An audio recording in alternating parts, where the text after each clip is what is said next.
Unspoken Issues. Ladies and gentlemen, welcome to the Unspoken Issues podcast. We are coming back at you with a new DC comic to talk about. And this is right on the edge, the precipice of the millennium. September of 1999, Living Assault Weapons is on the stands. 6-issue series, like I said, dated September of 1999. Our creative team, Bob Layton, writer/ink artist Dick Giordano, penciler John E. Workman Jr., letterer Tom Ziocco, colorist Digital Chameleon, separator David Michelini. That's a name I've heard before. So there's your creative team. What we've got to do here real quick is I've got to introduce the guys that have been on here along with me this whole time. Dean Compton, are you ready to talk Living Assault Weapons? I'm really ready because I don't miss a chance to talk about the Charlton guys. I'm a Charlton mark. I like the action heroes. I actually just picked up the Charlton Companion from Tomorrow's.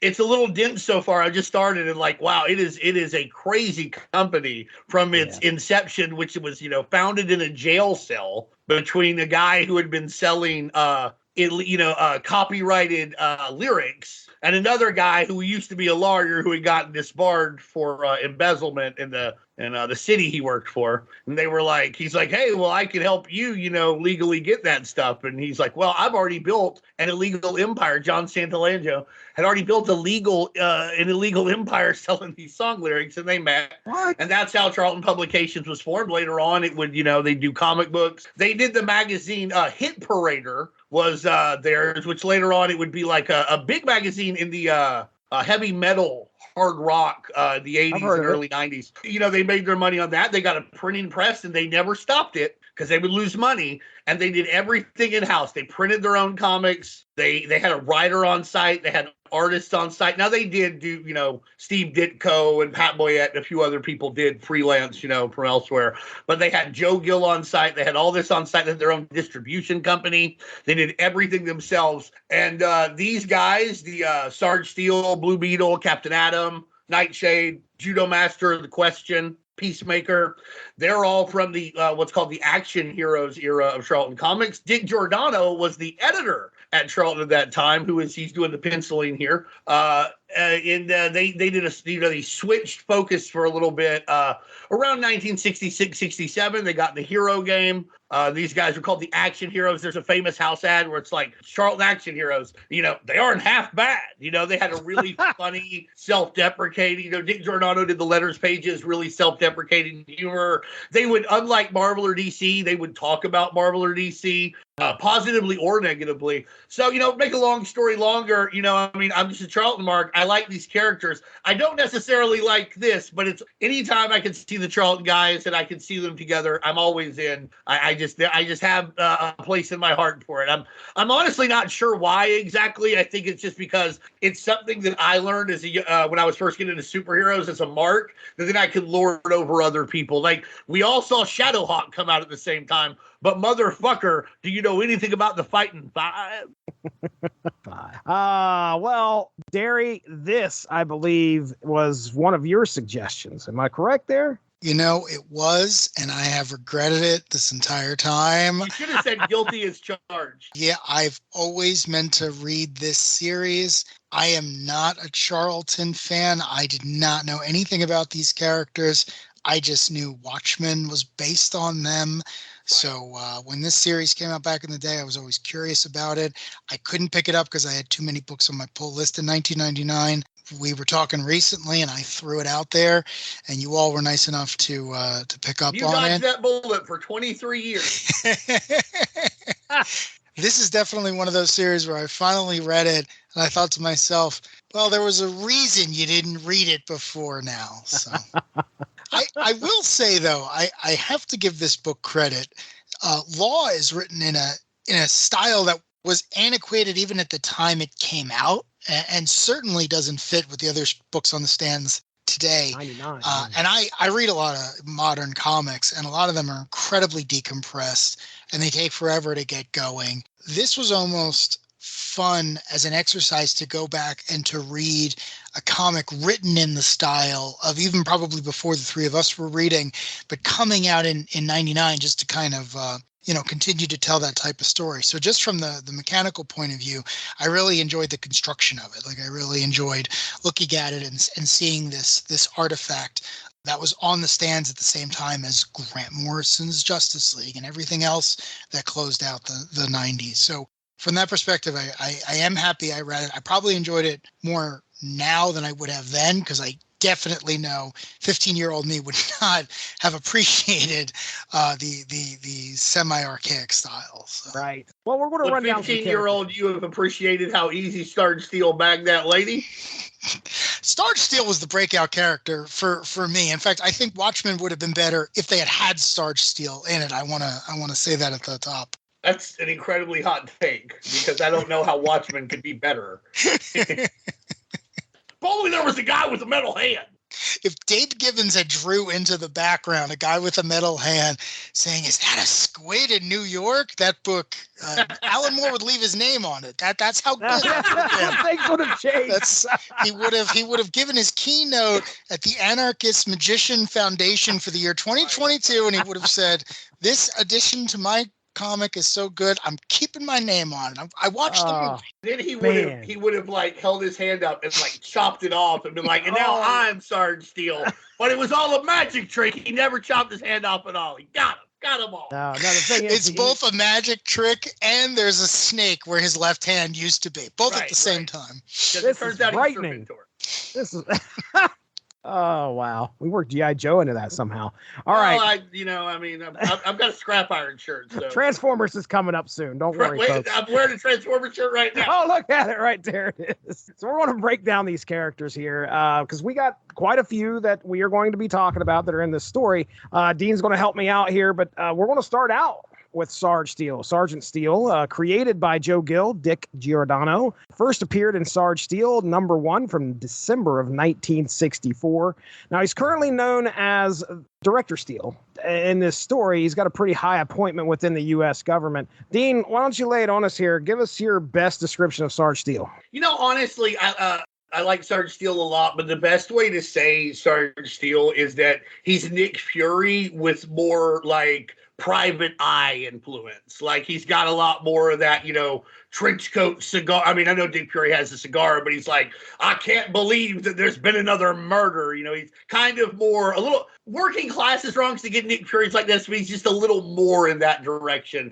It's hard to see Sarge Steel bagging the Valentina Contessa without her throwing herself at him, which that'll happen to old Sarge. But basically, yeah, Sarge Steel, fought in World War II. He, I believe it originally lost his hand, had a metal hand, and then became a spy guy, much like Nick Fury. For a long time, he was in charge of the CBI, the Central Bureau of Intelligence, I believe. And then I think at this point, he's in charge of... it's like I can't remember, but it's the meta-humans now. They've moved on. It's not Dio, but it's kind of like, it's like the Bureau of Metahuman Affairs, I think is what it is, maybe. But yeah, he basically fills a very Nick Fury type role, very active. He was a very active player in Suicide Squad, Checkmate. You would usually see him in that type of thing, doing that type of role, being like, these heroes, I don't trust them, but with God, I depend on them. So, basically, Sarge Steel, gumshoe spy. Okay, all right. Next up, we got The Question, Vic Sage, created by Steve Ditko, first appeared Blue Beetle, Volume 5, #1 from June of 1967. Vic is a news reporter. Now, he has this thing, according to what I was reading here, this thing called the pseudoderm. Is that still a thing? Is that what's going on here, where he puts this artificial skin over his face, disguises himself, it basically removes his facial features, and he's fine, but still dresses for success, and I respect that. That's right. He looks He's wearing a tie and a hat. Listen, if he had to go to a wedding or a fancy dinner, even if he didn't have a face, he would fit in. Now, he fights crime as a vigilante. Even though he's this news reporter by day, he's a vigilante by night. So, The Question was created by Steve Ditko, more or less, as almost a personification of his objectivist ideas. A very controversial thing is The Question let somebody die. I think possibly in his first appearance. He lets him drown in the sewer, and he's like, why the fuck would I try and save you? I might die. You asked for this. And that was very controversial at that time that a hero would do that. He teamed up with Blue Beetle a lot. Again, almost like if Batman were Clark Kent instead of Bruce Wayne. He does the reporting, and then he would use his leads as a reporter to go hit somebody in the head, because that's how you solve problems. Later on, after the Charlton heroes are bought by DC, and of course Rorschach is his analog in Watchmen, Denny O'Neil and Dennis Cowan reimagine the character, and he becomes like kind of a Zen guy. He learns how to like ninja kick, and he winds up on he gets his own title, I think, in 88. And between 88 and 95, there are a few guys who are on the periphery of the DC universe. The most noteworthy being Green Arrow and The Question, and their stuff's a lot more real. And it seems like the only guy from the DC universe they ever really talked to is Batman. There's actually a really good poster of the three of them, and they crossed over into each other's annuals several times. Eventually, The Question and Green Arrow both kind of wind up more central figures in the DC universe. Later on, The Question will die during the 52 saga and be replaced by Renee Montoya. But the whole thing is he does, later on, he's a much more liberal, open-minded, guy who's much more even, much more even-keeled when he's not in the face of abject injustice. The faceless thing is really great because it's the idea that somehow he will be perfectly imbalanced and you can never really tell which way he's leaning. That's kind of the metaphor there, that, he's an incredible arbiter of justice. I mostly just think it's cool, no face, ninja kicks people. I can't say for sure, but it seems like there's a little Spirit influence there. Will Eisner's Spirit. I like the Spirit too, don't get me wrong, but this is a neat way to spin it, a different way to go with those, that central look and a similar concept. Okay. All right. Next up, we're going to talk Blue Beetle. Now, I've got a couple of things here. I want to set some groundwork, a little bit of history. So in 1964, Charlton Comics began publishing, this is straight from the wiki, a new series of Blue Beetle, which substantially revamped the hero, reinventing him as a university professor and altering the spelling of his name to Dan Garrett. Dan Garrett. Yep. First issue was cover dated of June of 1964, but in 1966, Blue Beetle was reinvented again in a set of backup stories published in Captain Atom, number 83, cover dated November of 66 through 86, plotted and drawn by Steve Ditko. They introduced Ted Cord, a student of Dan Garrett's, who took on the role of Blue Beetle following Garrett's apparent death. The only other thing I want to throw in here at the beginning of the story is that Blue Beetle has carpal tunnel syndrome. 2 jokes. I think we get 2 jokes about it, right? Limit. And also, one of them is made by Plastic Man. What an asshole. You don't even have, fucking bones. Fuck you. Oh, we're going to carpal tunnel syndrome. We can't all become a goddamn toaster. You know what I mean? Dude, other people have problems with their muscles and bones. Piece of fucking shit. I can tell you used to be a bad guy. Not only did you used to be a bad guy, but then you went and joined the FBI. Now you're a worse guy? Fucking piss off, Neil O'Brien. Honestly, I love Plastic Man. You got to check it out. Ty Templeton's Plastic Man's amazing. And the old school 40s Jack Cole Plastic Man, mind-blowingly good. At least 25, 35 years ahead of its time. Wow. All of that's true. I want to interject very quickly. If you are listening to this podcast and you have never read Kyle Baker's Plastic Man. Also great, yeah. Press pause. Go get it. The entire thing is collected by DC. It is one of the best comics ever made. If nothing else, it is hilarious. Blue Beetle's a very interesting character, both inside and outside of this. Blue Beetle was actually started by Fox Comics, by Victor Fox, who was in an era, in a shady business, in this shady business's shadiest era. He was probably the shadiest of characters. At this time, for anybody who doesn't know, and I'd be surprised if anybody listening to this doesn't know, but comic books in the late 30s and through the 40s, a lot of them were made by creative houses, and they would be packaged and then sent on. And Fox, did that for a little bit, but then he was like, motherfucker, I should just publish these myself. What am I doing here? And there's a whole bunch of shenanigans in regard to that, but they create Blue Beetle, Dan Garrett, who's a cop. And he takes a super vitamin, and that's how he gets, his, I think, super strength and super speed. And Blue Beetle was actually, I wouldn't say a major success, but a fairly, for what it was at the time, fairly prominent. It got, it had a radio serial. And, think about the guys who had radio serials at the time, the superheroes. You're talking Batman and Robin, you're talking Superman, and you're talking Captain Marvel and Captain America, and that's fucking it. You know what I mean? So the fifth guy is the Blue Beetle, and that's really good company to be in. Right. Honestly. Right. Now, his cereal was like fucking shitty. Don't get me wrong. Like nobody, nobody's like, oh man, you ought to get a reel of that. Listen to it the way it was meant to be listened to. Nobody's saying that. But I think it is important. Well, somewhere along the way, Victor Fox ripped off enough people, and I think went broke after somewhere in the mid 50s and sold the Blue Beetle to Charlton. Okay. They republished it, basically because, Charlton never met an opportunity to reprint a comic that it did not take up. From it started till it's been the last 5 years, except for some Ditko stuff and 1981 and 80, I think it was called Charlton Bullseye, where people worked for free. They didn't put anything out that was new. You know what I mean? They just reprint old Army stuff, reprint the old cowboy shit, just reprint it. Whatever. We don't have to pay anything for it. Huh. So then they got Steve Ditko, who started working on Captain Atom, and then they kind of, retooled the Blue Beetle at the same time doing those backups. Then they let Steve Ditko go wild and just, completely reinvent the character, get rid of Dan Garrett and because at this time when they retool him, he uses a magic scarab to get his powers. But that gets, he gets killed. Ted Kord's there. The scarab's lost. Ted Kord, it's like, I'm going to, do this to help avenge your death and to make up for it. Ultimately, the Blue Beetle is basically Spider-Man meets Iron Man in a lot of ways. The Bug connection, Ted Kord, Blue Beetle anyway, the Bug connection, he's a really smart guy, but he's doing this because his mentor died. There's a lot of overlaps between those two.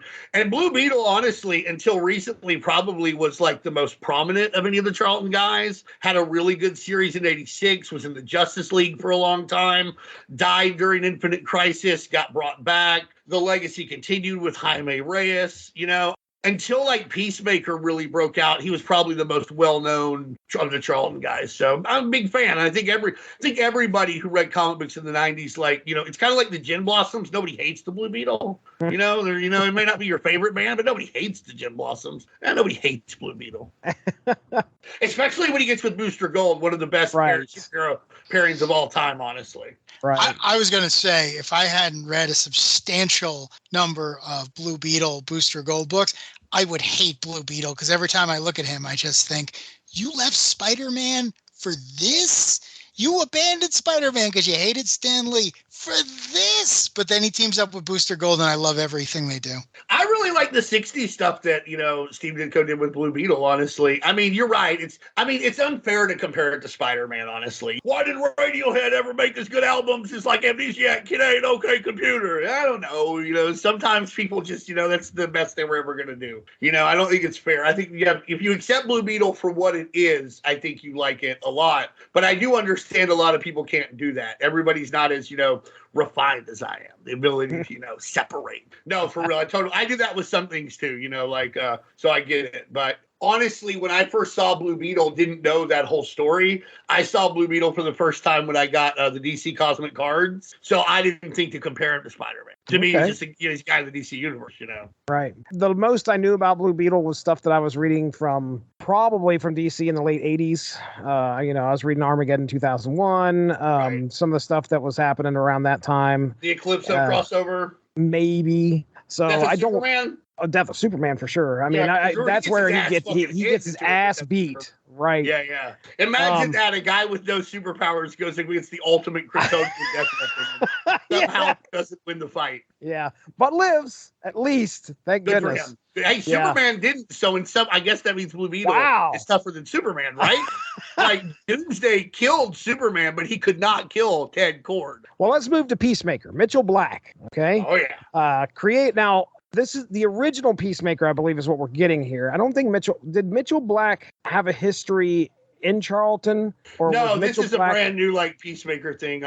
What's his name? Christopher Smith is the Peacemaker from Charlton, and he's the Peacemaker until I think Eclipso 15. I think he's in the Shadowhunters, and they all get aced by Eclipso. Okay. Yeah, that's right. I got it written down here. Mitchell Black's first appearance is Living Assault Weapons #1 from September of 99, created by Bob Layton, Dick Giordano. This is a physician who Think lost of the his royalties life. they're getting. Think about it. Mitchell Black. Right.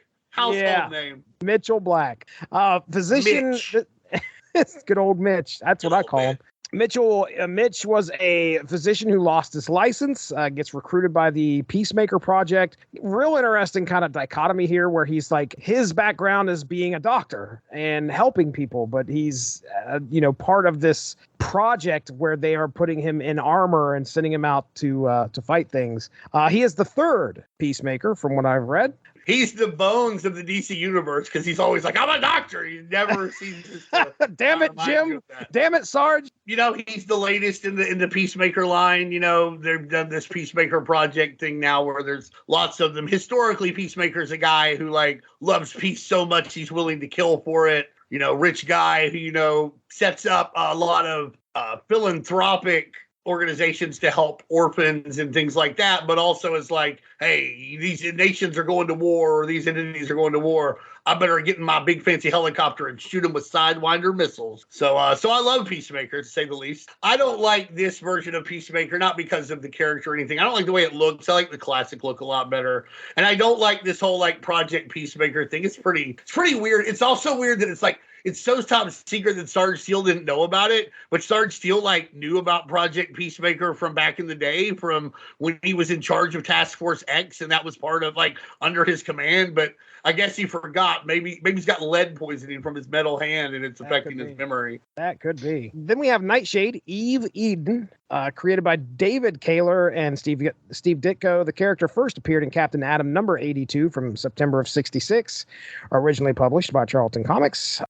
My power set that I have here listed is magic, enhanced strength, shadow teleportation. Those are the three main things that really define her. And she's definitely a different character at the beginning of this story versus as we go through it, because something big happens that changes things. But it's funny when they first introduced her, she didn't have any powers. The teleportation stuff comes later. When she first showed up, she's just like a super ninja spy.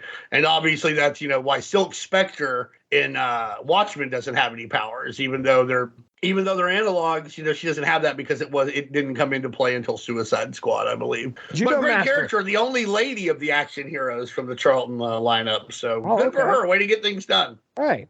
So next up is Judomaster, Ripley Jagger, created by Joe Gill and Frank McLaughlin. Special War Series number 4 was the first appearance of this character. Judomaster was fighting behind enemy lines with his pal Tiger. We'll get to that here in a second. But after his journey, after World War II ended, he ended up living in the hidden city of Nanda Parbat, which actually slowed his aging. So when we're introduced to him in this story, he's been a character that's been around since World War II, but he is as young as everybody else here. So, boy, he sure is good at judo, and he sure did do it against the Japanese.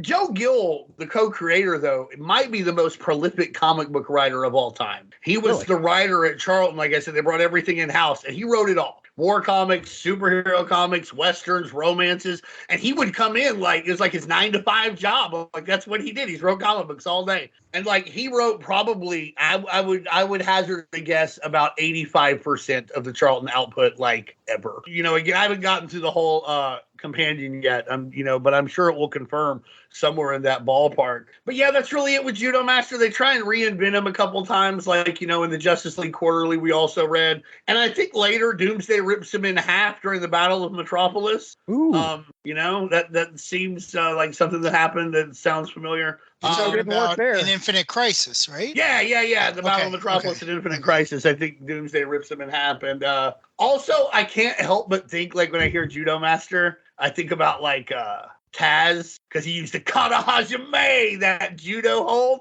the Taz mission, as he called it. Right. He would choke you out with the kata hajime. He learned that from judo. And I also think about Bad News Brown, another wrestler, but he was legitimately a judo guy. He won the bronze medal in the Olympics in judo. So yeah, every time I think Judomaster, I'm like, but could he take Bad News Brown? Could he take Taz? But just very much a character of the times that really hard to work in anywhere else. Also, Nanda Parbat and Ramakrishna, that's Dead Man stuff. That comes from the it's really neat to see that come into play here, but that's the deity that brought Boston Brand back to life as a ghost, and he's been to Nanda Parbat a lot. So way to go. I really like seeing that used here. Not a Charlton thing, but it's cool to see that come into play here. You know, we should mention that Judomaster is the only Charlton character who appeared on the Peacemaker TV show. So if you found us by accident and you were watching the Peacemaker show on HBO Max, the guy in the green costume who was very good at martial arts, that is this Judomaster that we're going to be talking about tonight. The show didn't adapt too much because unfortunately the character's history hasn't aged all that well. But Not just really.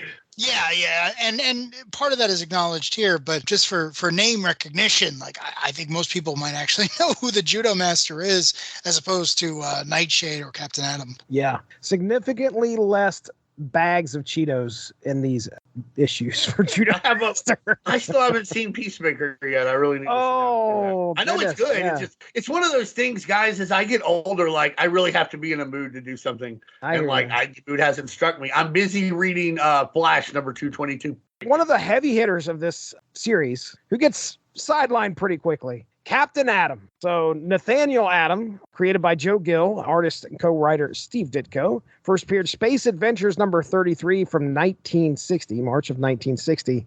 Power set wise, I grabbed a quote from the wiki, which I thought was great. You know, I did not even, like, if you go to the list of powers under the DC wiki, I mean, it goes on. You have to scroll and scroll and scroll and just keep reading and keep reading. Here it is. My name is Captain Atom, as an A-bomb, as a nuclear fission, as in the end of the world. Straight from Captain Atom's mouth, apparently. You know, he's a Dr. Manhattan analog, kind of like Solar as well. Firestorm to an extent, like he can affect quantum realities and do stuff. But much like Green Lanterns, he's very unimaginative. Like Green Lanterns have like the most powerful weapon in the universe. Like, I'll make a big boxing glove and hit you with it. You know, I mean, like, which is cool, but yeah, that's the best you can think of. He's the same. He's like, man, I have the power of the sun. I'll shoot a ray at you. You know, I mean, like, which again, fine. It's interesting to note that Captain Atom, like, predates the Marvel Universe. That, like, this, you know, he was actually created before Fantastic Four came out, Spider-Man, etc. He is the guy of the action heroes that has the most power. They depower him a little bit later in the Charlton thing. He, like I said, he's a Dr. Manhattan analog. He got his own series pretty quickly. I think it starts in like 88 and runs to like 91. And like, I remember the first time I saw Captain Atom, I was like reading like Comics Values Monthly or Wizard, and it was like in the price guide, and it was like the cover, you know, they would put covers every so often, and this was the one where Swamp Thing was beating him up. And I knew who Swamp Thing was because I watched the USA show. So that piqued my interest. I was like, who's this Captain Atom guy? I feel like he's a guy who always shows up, and this happens to him here. He always shows up as like, oh, here's a powerful guy who can get beat so the other guys can show up. Right. You know, the other people can do something. I mean, great character, was going to be the big bad in Armageddon 2001. Didn't quite work out that way. They replaced him with Hawk because the secret got out. He seems to always be on the periphery of everything important that happens with DC through the 90s. And then also, I think he winds up going to the Wildstorm universe for a while and like hanging out there, you know, and eventually he just becomes Monarch at some point, but then I think he face turns back again. I was very excited to see him get his costume at the end of Law, because that's the costume he wears when someone at DC is like, well, we have Captain Atom and we do not know what to do with him, but he's on this Justice League Unlimited show, so we should do something. We're going to shunt him off to Wildstorm. And basically, Jesse, what you mentioned about him ending the world actually happens. Like, I don't remember the exact details, but for some reason, going to the Wildstorm universe makes him unstable, and at the end of the series, everything ends. And that's their way of saying, yeah, it's not a great comic. I'm not saying anyone should go read it, but that's one of the many reasons that now there are the Wildcats and the Authority and Stormwatch are part of the DC proper, whatever the main universe is called. They're no longer off on their own. So okay, Captain Atom, y'all. Nice. Our villain of this piece goes by the name of Avatar. Let's just say they have a vested interest in some of the heroes that we talked about here earlier, at least specifically one. They are powerful enough to where they have control over these things called, I'm going to butcher this, I'm sure, the Ravenans, the Ravanans, something like that. They're demonic minions that the Avatar. I wonder if it's pronounced like Ravenous. Like, Ravenous? Ravenous? I can't say. I don't want to be insulting. This could be a genuine mythological thing from the India, Pakistan region or what have you. So I don't want to assume that, but that could be possible. I mean, it could very well be. those are villains of this piece. So for anyone listening who's not aware of this fact, the people involved, specifically the creator Dick Giordano, in this book in Law that came out in 1999, they were involved with the book originally in the 60s. So this is not an instance of someone looking around and saying, oh, hey, I really want to play with the action heroes. I really want to do a story with them.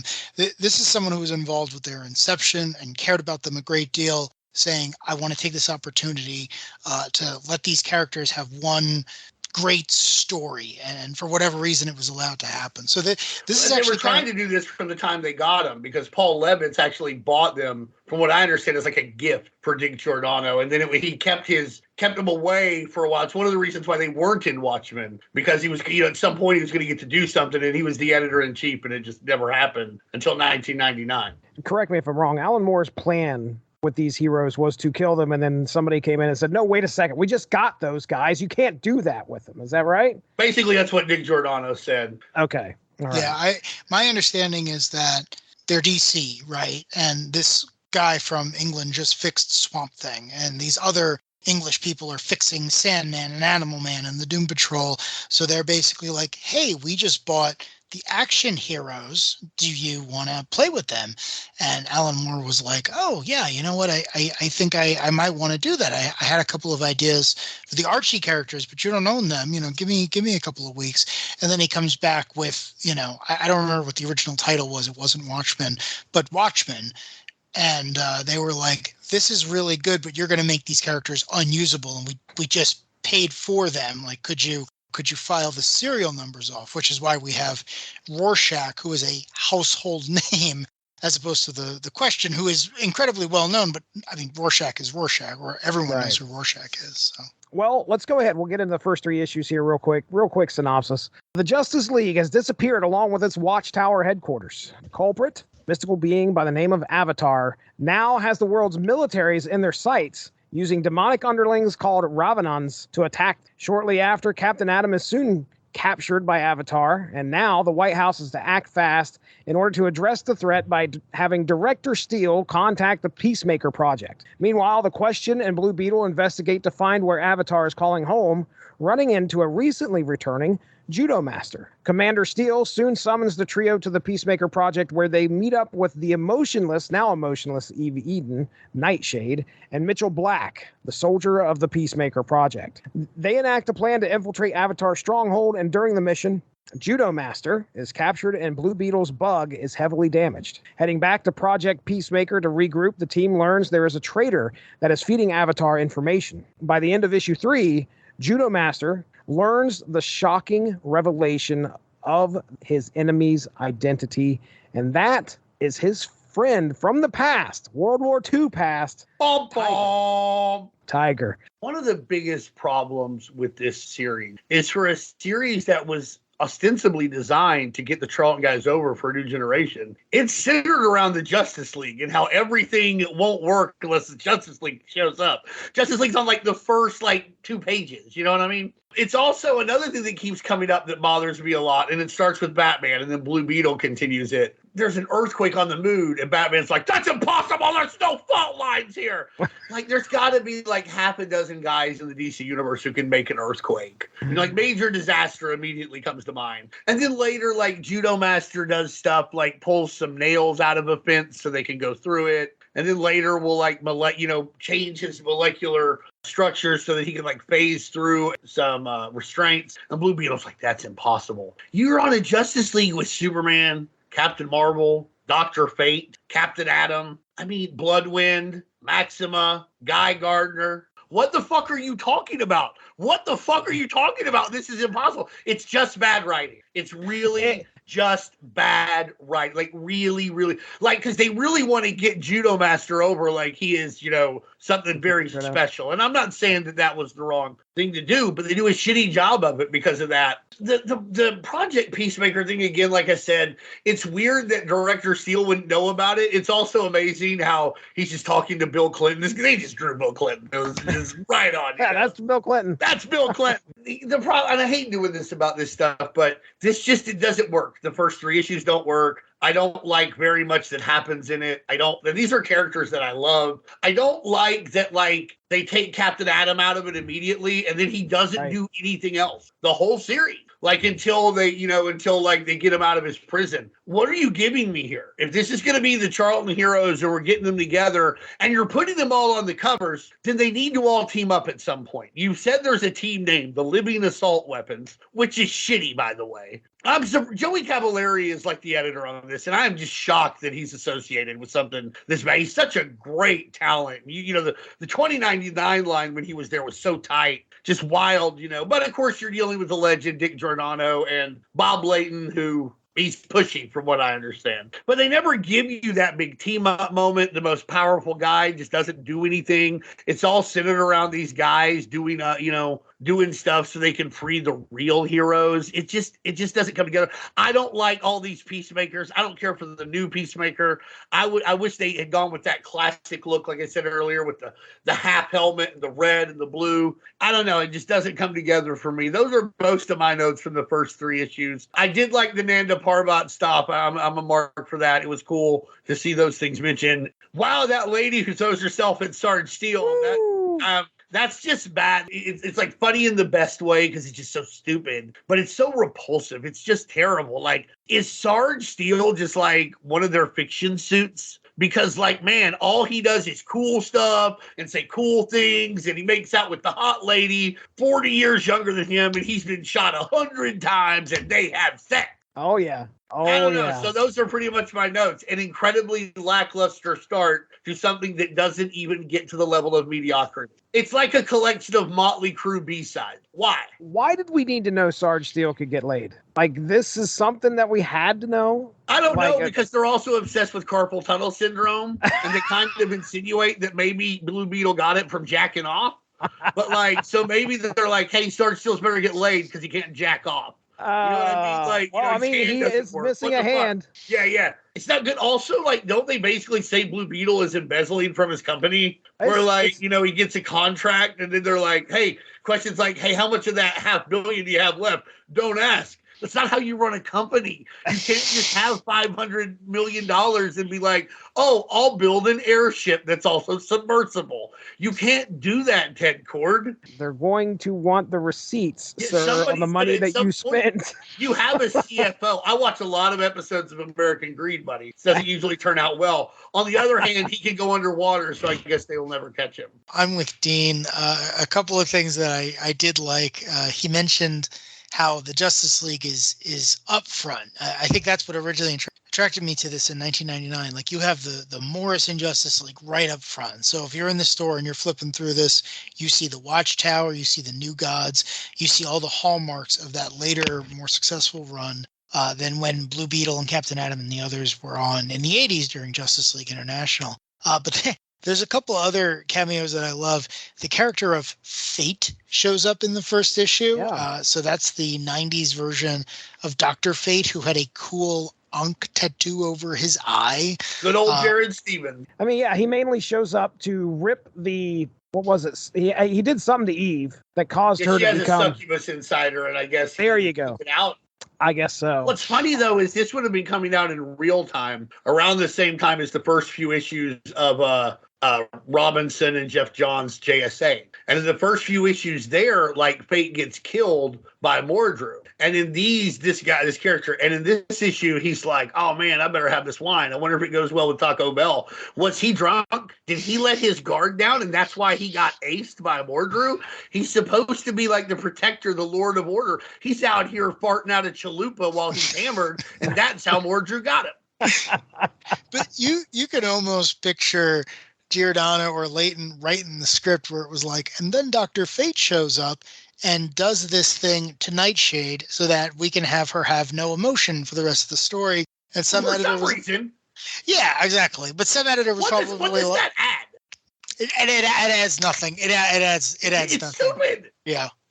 Sorry, I didn't mean to cut you off, but go on. No, you're right. I mean, Nightshade is already the thinnest character personality-wise, and the only change they make to her character here is to make her emotionless. Like, it's the weirdest thing because you can't do anything with that narratively. Like, she barely interacts with the other characters, and then when she reunites with Captain Atom at the end, it's not like a big tearful reunion. It's almost like, oh, hey, do you remember we were kind of an item in the 60s? I do, and I feel like I should acknowledge that. Like, they were an item during the Janus Directive. Okay. Well, okay. And also, Nightshade was very fleshed out in Suicide Squad. You know, she was a member for a while. They did a 4-issue arc that was all about her trying to find her brother, because she wasn't a criminal. She was on the Suicide Squad. That was the deal. She would join the Suicide Squad and be their teleportation, but they had to help her find her brother. It turns out her brother is gone, batshit crazy and has made a total heel turn. So it was also weird to see them be like, hey, this character that we predicated upon, like, having a lot of emotions, both like internally because of the trauma that would be associated with holding a demon, but also like the shit that happened with her brother and her dad and that kind of thing. Let's get rid of all that. What if she didn't feel anything? What if the only lady who feels anything in this is just feeling Sarge Steel's dick? Let me quote from that panel. Okay. Sarge Steel and Justine. Things are starting to get kind of hot and heavy between them a little bit. Meow. She has him in a hallway, I assume, or maybe in front of her room. I don't know. So she's checking out his hand. She's like looking his hand over. Wow, it's an EF7365. I've heard about these, but I've never seen one until now. It's said that they have full tactile capabilities. Well, I can feel with it if that's what you mean. Really? Tell me, how does this feel to you? Now, folks, this is a silhouetted. You cannot see details. You have no idea where she's putting that hand. It's code approved. You have no idea where she's putting that hand. It is left up to your imagination. And he says, like something I haven't felt in a very long time. You know what's weird, though? It's like he punched that demon with his metal hand and it got slagged up, right? Right. Like it just kind of melted or what the fuck ever. And so like he has to go get the new hand put on, but there was like a piece of it left, right? And they don't show you how that comes off. And I wonder if the guy from the Carnage concert with that big knife was there, like he could use that knife to cut it off. Was he the one who did it? That's the question. I don't know. Actually, the question is Big Sage, but I have a different question about that because that's a knife. He would know how to do it. You got it in there, Dean. You got it in there. Much like Sarge Steel did. He got it in there too.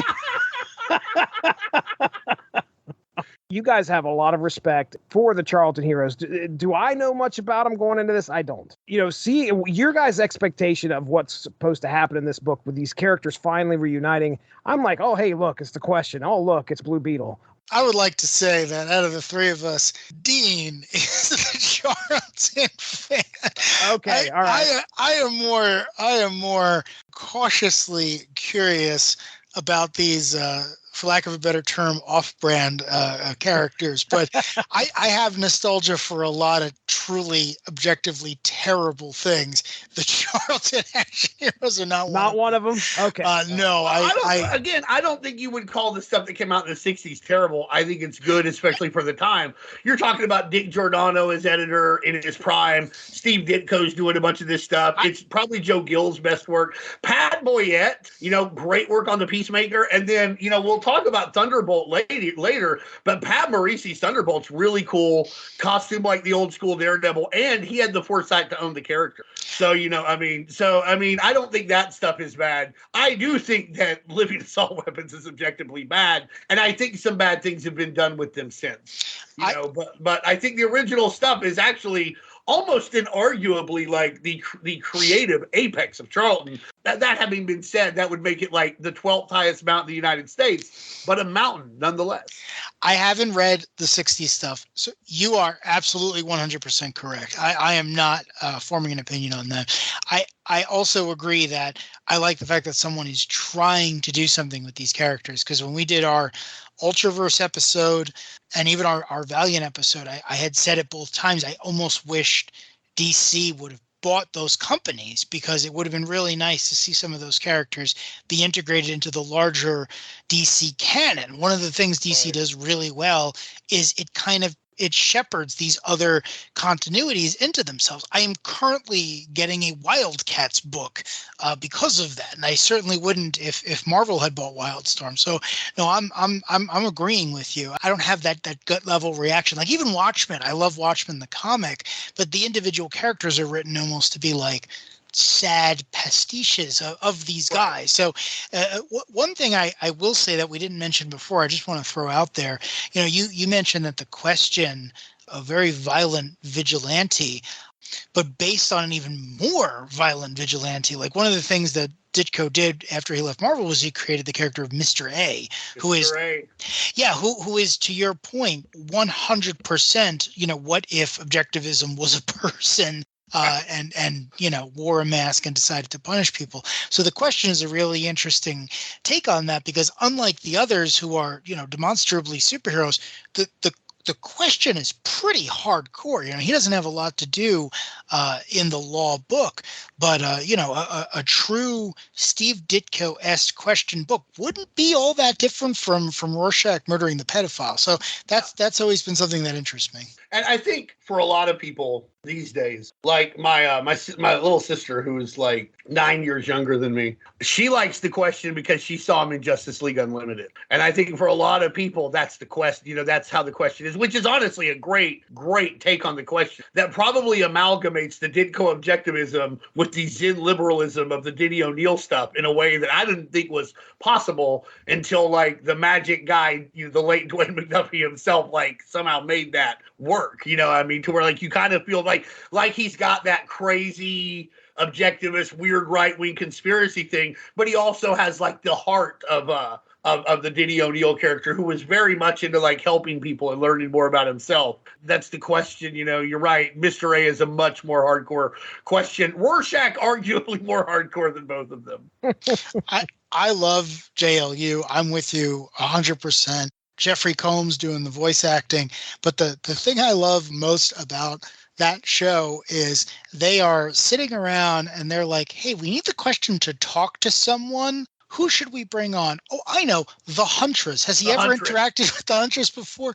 No, not that we know of. Why? Well, we're gonna have them date. Is that weird? No. Go with it. Let's see what happens. And an entire generation thinks that, the Huntress and the question are a great couple, which, again, if you're like super geeks like us, you think that's a little weird, but the show made it work. And I honestly, that's headcanon for me now. Oh, without a doubt. I mean, like the question and the Huntress are just together, and also like another ship that cartoon sailed that I never thought about but really worked is the Batman Wonder Woman pairing. I'm like, you know what? Yeah, she probably would really like Batman. She admires that kind of thing. And of course, he wants a woman to beat him up. So here you go. Credit where credit is due. I will never pass up an opportunity to mention him. Joe Kelly in the Obsidian Age. That's the first time that was mentioned, and that predates JLU. I'm just putting it out there. Jesse, you can edit that out if you want. You said that like you said a hot take, like you. Yeah, I'm like, what's the controversy here? Because not like your PIN number. Every single time I mention Joe Kelly or credit something to the Obsidian Age, a story where I feel like only I have read, I get blank stares. So I didn't want to kill them momentum. I have heard of it, but I haven't read it. I have read it and forgotten about it. That's not impossible. It is my favorite Justice League story of all time. I actually like it more than Rock of Ages or the Fifth Dimensional War or any of that stuff. I couldn't tell you why, but every time I read it, I think every DC comic should be like this. I wish that I knew what you thought about it. We didn't get the greatest comic ever yet. So I really feel like you're kind of Barry Windsor Smithing it here. You're kind of lukewarm about it. Lukewarm? Oh, man. I really hope that people get these inside jokes. And unfortunately, if you don't, we don't care. All right. It all started with the guy from Madison Square Garden with the knife. If we ever have a Patreon and someone becomes a patron, Dean will call you and just scream at you through the phone. What do you want me to scream about? Baseball or comic books? This is not Cameo, but it'll be something. Yeah. Darry, I want to ask you, what do you think of our villain here, Avatar? I actually really enjoyed the villain for a couple of reasons. One, I love the premise of I have failed my sidekick and now they're back for revenge. I mentioned this to you guys before we started recording. One of my favorite superhero movies of all time is The Incredibles, which has a very similar premise. And I love this idea of, a kid's sidekick, someone who looked up to you, someone who you were supposed to mold as a hero and as a mentor. it doesn't work, and they come back later, and they come back, far more dangerous than you expected. But also, this villain, this antagonist for Law, passes a very simple test. You can kind of see where they're coming from, like not with the death and destruction and everything else, but what does Avatar really want? Well, they want to end war, because when they were a kid, war ruined their life. It took everything from them, and it continued to be a presence as they entered adulthood. Like, on paper, that's not a bad thing. Like, I want to end war, I want to end violence. Unfortunately, they want to do that by unleashing demons upon the world and killing soldiers. So, not a great way of going about it. But, it's very similar to like Thanos in the MCU, where it's like, no, you don't want to kill every other person, but you understand the intent, if not the methodology, at least. So I actually really... Why didn't he just triple everything? Yeah, again, I'm not saying it was the right thing. That's my question for him. I'm like, I get it more in the Marvel universe where he like worships death. Yeah. But like here it's like, I got to kill half the people because there's not enough. I'm like, well, you're God. Just make more. It's nonsense, but what I'm saying is you can at least understand the idea, right? Like, this person thinks they're the hero because regardless of the nonsense way they want to go about it, they want to save everyone. They're not waking up in the morning and saying, I want to murder everyone because I'm evil. They're saying it because from their perspective, they're the hero. And it's very similar here. Avatar may have a legion of demons, but they're thinking to themselves, well, if I accomplish this, there will be no more war. The world will be at peace. And, very similar to Batman, Tiger is telling himself, no one will have to go through what I went through as a child. That kind of makes sense. And it's funny too, because, one of the MacGuffins, for lack of a better term, in this story is that there is a space station named Gort. And for those of you who don't know, Gort is the alien robot from the classic science fiction movie, The Day the Earth Stood Still. So I don't know why he chose that name, but I thought it was a very good choice, because it serves the same purpose as the robot did in the movie, which is a deterrent. There's this big space station that's drawn to be comically large, that's armed to the teeth, and is about to take over communications for the entire planet. And it's one of these things where it's like, well, yeah, that's a representation of war. It's basically the weaponized satellite from 2001: A Space Odyssey. So, you kind of see where Avatar's coming from. He also doesn't hurt children, which I liked. I like the ending where he's like, oh no, I wasn't going to hurt any of the kids. In fact, they can go back with you. You deal with this. I'm not putting anyone through what I went through. So I did like that. For a series full of lackluster stuff that never really gets its footing, the evolution of Tiger into Avatar I thought was very well done. And honestly, it was an interesting hero. You don't see many South Asian or Indian supervillains of a high caliber. So I honestly hope this character comes back one day. Yeah, that was really another thing that, I don't mean this in a bad way, but it took away from the book for me, because here he is telling you what he's going to do and why he's going to do it. And I'm sitting here, I'm like, all right, where's the lie? And honestly, even when he went and killed soldiers, he told them they could all leave. He didn't have, he gave them a chance to retreat. Right. So, what's he doing that's terrible? You can argue he's just doing what the goddamn Justice League should be doing. Now, here's the difference, is they believe in a lot of social and political constructs that may or may not be real and or important as far as achieving goals, but we have made them very real and important as far as our day-to-day existence. Avatar has evolved past that. Like, that doesn't matter. We could argue about whether that's important or not, or whether this would solve problems or not, but I do think his philosophy is correct, and I do think he goes about it in a much more moral manner than he gets painted, for, by these guys, like, oh, we gotta stop him. Right. I mean, other than kidnapping the Justice League, why? Now, they didn't know this going into it, but as things are revealed, this character, Tiger, has been the reason why he's come to such powers. He's drinking this thing called the Soma, I think is what it's called. Yeah. And that apparently, he is even telling Judomaster that this will drive people mad. Now, it's not happening right now. He seems like he's got a pretty good handle on things, but he's definitely has the potential to become unhinged, and he's pretty powerful. So, but yeah, I agree with you. Like, he's going about this an awful strange way to be a villain. You know, Well, I mean, will it drive him mad? I don't know. People say LSD will drive you mad. I'm taking like 300 hits of LSD in my life or so. All right. And like, you know what it did? It calmed me down and made me a better person. It really put me in touch with things. It put me in touch with things in a way and made me realize a lot of things were connected in ways I hadn't thought of. And I became a much more moral person. I'm not saying it made me perfect or anything, but it was an important part of the development of me, and it caused me to believe a lot of things that I've talked to you all about, I've talked on here about, which when we break them down seem incredibly sane. But when you talk about trying to apply them to society, they'll call you mad. So like, I mean, are they just calling him, is this just like because he's gotten past these constructs and he's like, the only way to keep everyone safe is to destroy all the weapons? Like, has he, is that mad? Is that mad? Right. Or he has the power to do it, so he should, again, I don't know that this wouldn't just cause more problems or like this is actually the answer, but I know his reasoning is sound, and I know that we've never tried not having big militaries, so maybe it should be tried.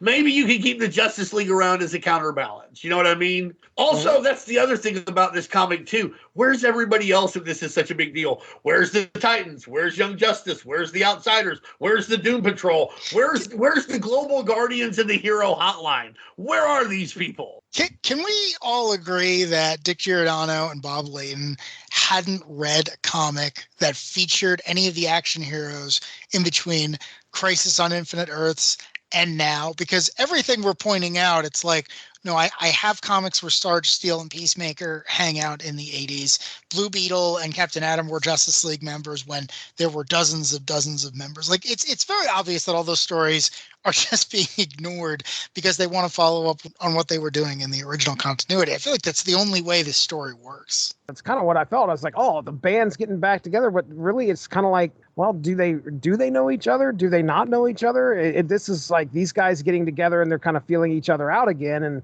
and getting into a misadventure to try and solidify them as a team at some point. Well, and that's the thing, and that may be a mistake, because they were never really a team in the old days either. Like Blue Beetle and the Question knew each other, and Blue Beetle and Captain Atom knew each other, and Captain Atom and Nightshade knew each other. But until like the 80s, actually, when a company called Americomics had the license, and they put them together as the Sentinels of Justice, they were not like all these Charlton guys were on a team. That did not happen. That wasn't a thing. In fact, like Judomaster's adventures took place during World War II, while like Peacemaker and Captain Atom and Blue Beetle would have been contemporary, in the 60s.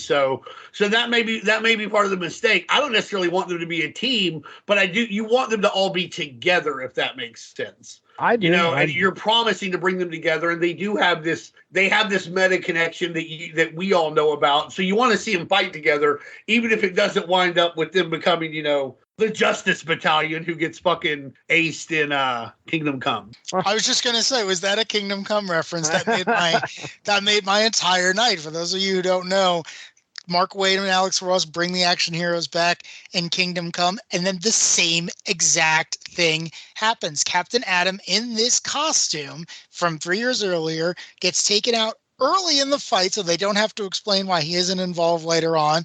And then the rest of them are just kind of peter out. But yeah, the Justice Battalion. And then he blows up. Yeah, causing worldwide famine. Because that's usually, listen, Captain Adams, there are only two Captain Adams stories. The one where he gets incapacitated and can't do shit for shit. the one where he destroys everything. There's a third one, which happened in Invasion, where he gets to be the soldier guy in charge of superheroes. But that's it. Those are the three Captain Adams stories as far as I know. Nice.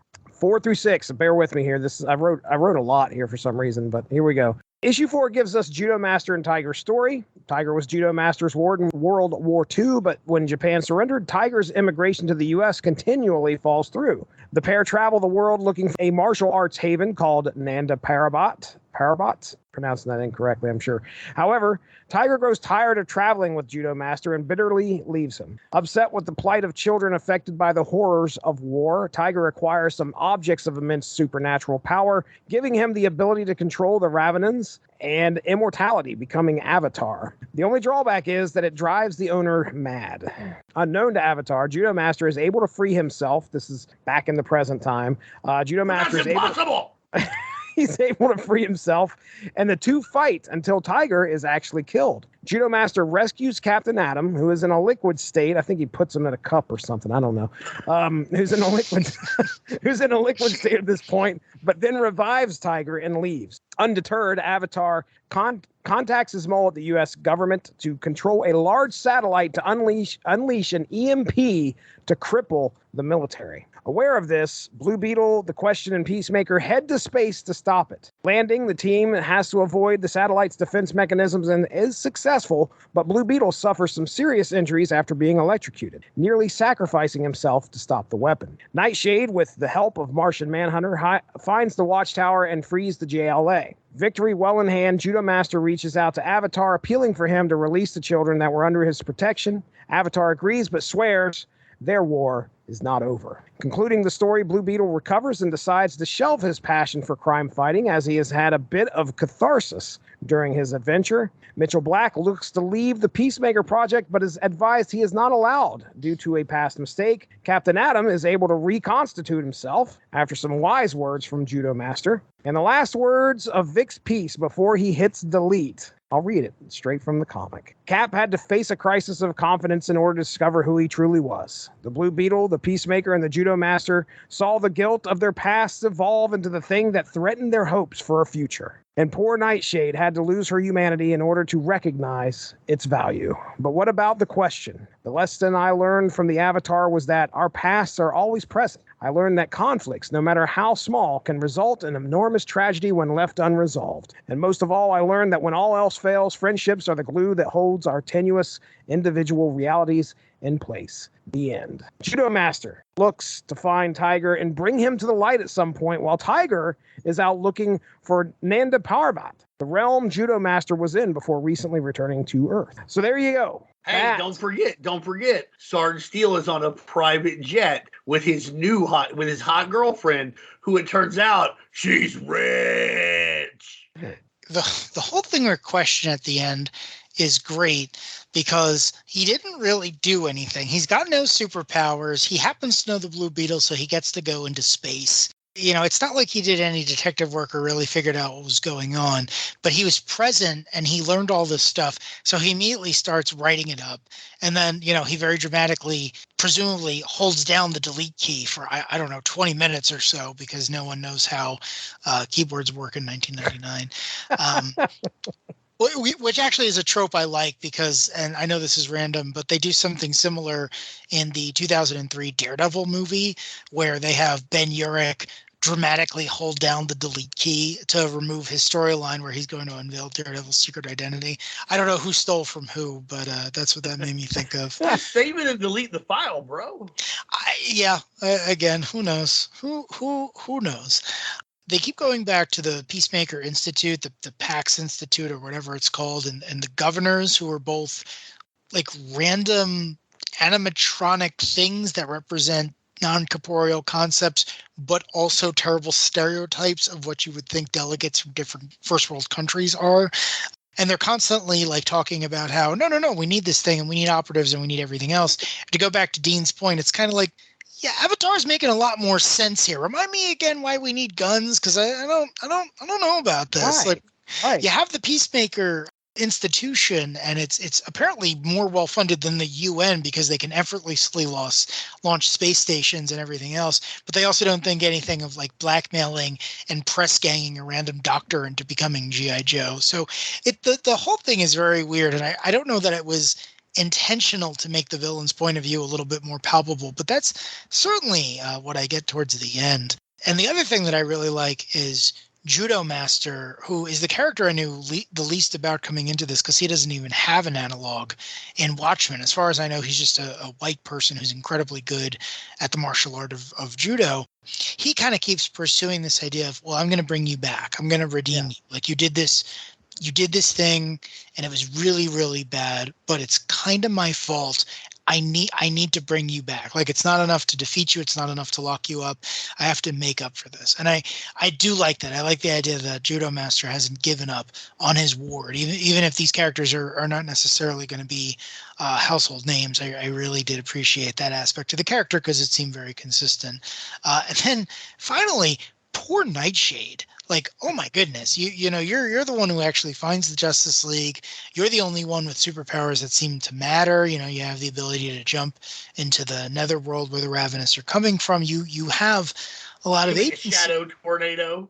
You do things. I don't even know how to describe. Like, she seems to have different powers based on whatever the story calls for, but it's like it doesn't go anywhere. You know, I kind of wanted to see the character have a real moment at the end where she's like, oh, okay, great, this is what I'm going to be like going forward. But it's, you know, she's still emotionless and she's standing there with her random uncle, and it's kind of like, oh, no one's going to pick up on this. There's a later series that features these characters as part of the Multiversity. It's a single issue called Pax Americana.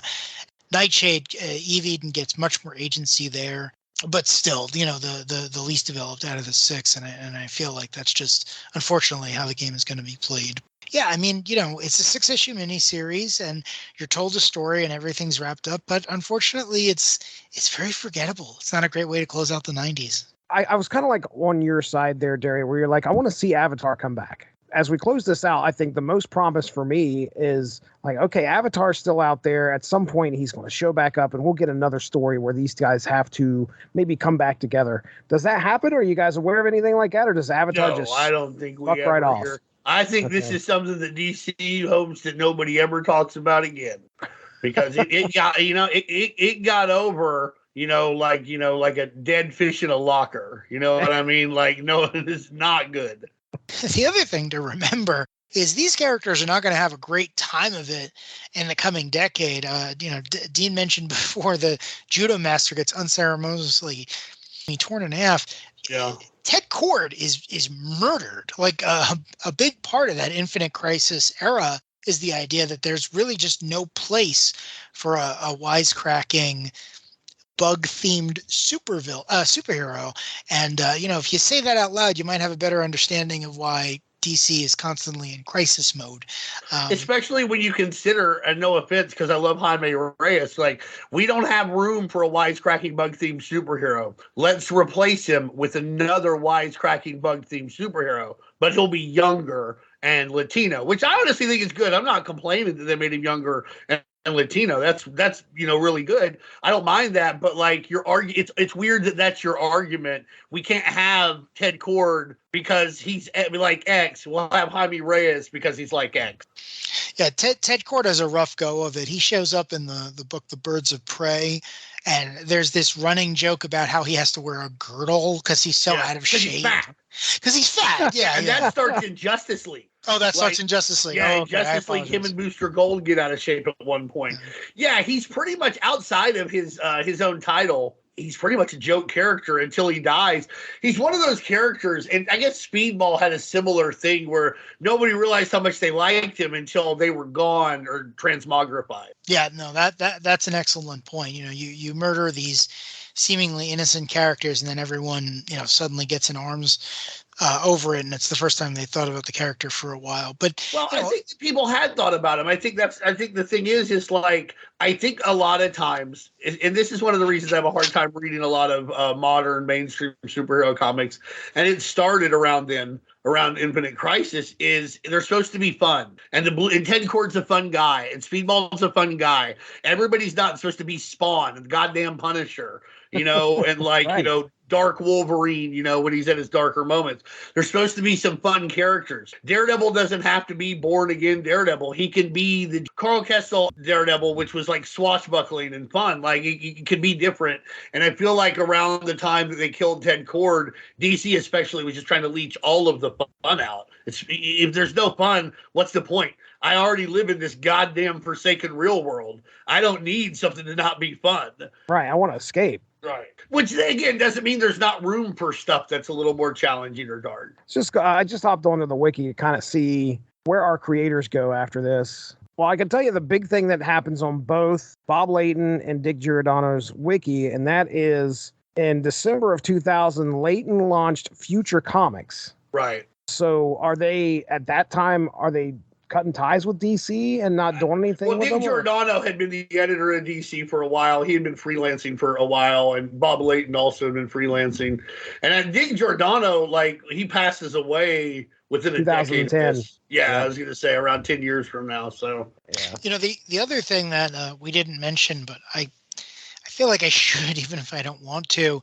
The actual meat of this story hinges on a character betraying the team, but it's, the villain is an Asian man who is dedicated to Indian philosophy, and the traitor in the Peacemaker Institute who betrays the law is the one sole Indian character who's in the. Yeah. It's very weird. It's like she's introduced early on. She has a very obvious name and appearance and everything else, and then halfway through, you think the traitor might be.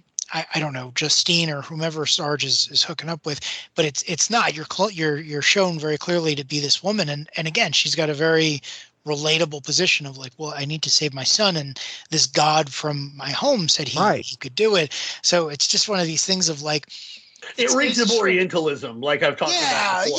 Like Edward Said wrote about. Here we're gonna, we're gonna put these things into a neat box, make them palatable for our primarily white audience, and then we're going to make them, they're the villains, they're the noble savage. That's the way it always is, etc. Yes. And I think that's what happened here. And and sadly, this was not a well-known concept. I think it's concept at the time. I think it's much more known. Like when they made the Iron Fist Netflix show, they're like, this is problematic for a few different reasons. I think it can be sorted out, but like it does have its issues on the surface. But I think this wasn't something that was considered at the time. I mean, Judomaster is really just Iron Fist number 0, in a lot of ways. I mean, and there's stuff before this that's even like the Shadow is like this to a certain extent. The Phantom even, I mean, but yeah, I think I think I agree with you. I felt like it was off-putting and reeked of Orientalism. It's funny you mentioned that, because I wanted to bring this up, and you had mentioned Thunderbolt before. Judomaster is unfortunately part of a longer legacy, and the analog in Watchmen isn't Judomaster. It's Peter Cannon Thunderbolt, who DC does not own the rights to and didn't appear in this book and all this other stuff, though he did appear in an issue we'll talk about a little later. But my understanding is that Peter Cannon was based on an even earlier character, which was the Golden Age Daredevil. Daredevil. Yeah. Not necessarily the character himself. I don't think their origins are similar, but the outfit for sure. And Pat Morrissey actually tried to buy the rights to the Golden Age Daredevil from Charles Biro, who's a fascinating guy if you ever get to read about him. Actually was one of the people who was like censured for being a communist and stuff, Really one of the reasons that Wortham and those guys really went after comic books at the time, published the crime comics that were just sordid. They're delicious, to be honest. But he wanted to buy that. They balked, and so he just kind of made the outfit different. I don't know the Golden Age Daredevil's origin, though, but so it could be similar, but I don't think so. I think he was just like a guy who was a big gymnast. You probably seen him in the Savage Dragon, though, because he brought in a bunch of public domain characters. That one, Captain Tootsie, I remember, which is really funny. The Tootsie Roll Shazam-esque guy. Yeah, I wasn't sure if he had a similar origin, because I know that Marvel's Iron Fist is vaguely based on a Golden Age character named Amazing Man, who also, I believe, has a similar... And Amazing Man's in the Protectors and stuff. Yes, exactly. Centaur character. Yeah. So it's all connected. It all goes back to this weird idea of if you go far enough east, you could out magic the people who have lived there for millennia. Doctor Strange, even, to be honest. Yeah, no, Doctor Strange. Though I will say I read a very interesting article. I forget where, and I apologize, or else I would credit it, that there is a theory that if you look at the first couple of issues of Doctor Strange, it is obvious that Steve Ditko meant for Stephen Strange to be of Asian descent, based on the way he... You know what? That is true when you look at those early issues. Yeah, and again, I've never met Steve Ditko. I'm not speaking as an expert. I'm just saying I believe if you look at the first couple of issues, it is predominantly Asian characters in the origin stories. They're drawn the same way as Stephen Strange. So I don't think Ditko intended for him to necessarily be a white person. I don't know how much of that was added later. But again, that's just me defending Marvel. So Golden Age Daredevil apparently has 2 origins. One where his parents get killed and he becomes a mute. He gets a boomerang-shaped scar. The murderer branded him with a boomerang-shaped scar, and so the traumatic experience left him mute. He trained in the boomerang, not so traumatic that he wouldn't, get really good at it. and then he became Daredevil. His other one is that apparently he was able to speak. His parents were killed while they were in Australia. So Bart was raised by a tribe of Aborigines who taught him how to throw the boomerang. Then he came back to America and became Daredevil. You know, you pick your poison because they're both pretty fucking awful. Listen, if I'm going to pick one, it's the Aborigines thing. Yeah, because I just want to, I can just see this guy like throwing a boomerang at a kangaroo. I like the imagery. Love it.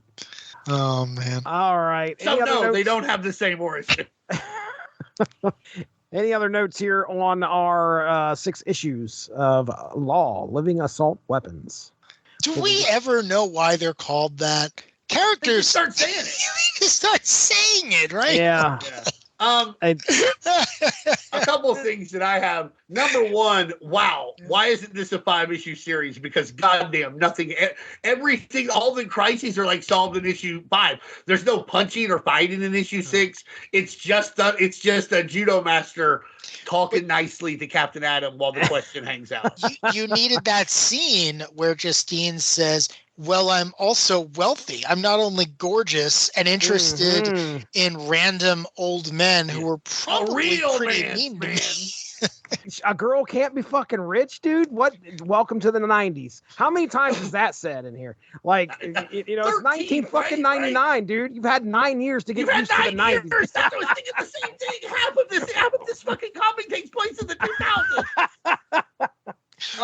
When you said the thing about the fiction suit, that's all I could think of, because I don't know anything about Bob Layton or Dick Giordano, but Sarge Steel is he's just like, it's just a Mary Sue. It's just, he shows up, he's tougher than everyone, you know, he's fought but he fought super villains and Nazis and all this other nonsense, and then the most gorgeous woman in the world is throwing himself, you know, it's just like he's the one who gets, I won't even say an arc, like halfway through he's mind controlled just to give him something to do for the issue, but even that also so he can snap at her. Yeah, right, exactly. So they can have what's supposed to pass as, you know, what's supposed to convince us is some kind of relationship conflict. Yeah. Don't forget the part where she says his dick works, by the way. Oh man! They say it nicer because this is Comics Code approved. It is. These